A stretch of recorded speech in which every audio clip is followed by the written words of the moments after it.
ay naging isang mahalagang bahagi ng kultura ng Batangas hanggang ngayon. At ipinagmamalaki po ng Figaro Coffee Group na gumawa ng isang hakbang papunta sa pagpapanatili ng legasiyang ito.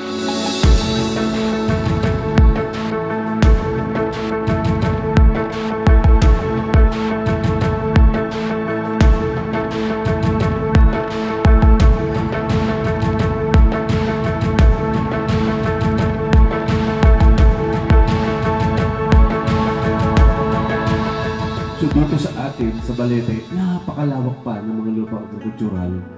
Paratag na natin ang kape, ng Barakong Kape. Purong-purong Barakong Kape. Gusto ko wala din tayong iiwanan na pula. Itatanim natin lahat. Sama-sama po tayo, tulong-tulong. Palawigin po natin o palawakin natin ang taniman ng kape. Gawin uli natin sentro ng Kapeng Barako. Ang lalawigin ng Batangas at ang bayan ng Balete.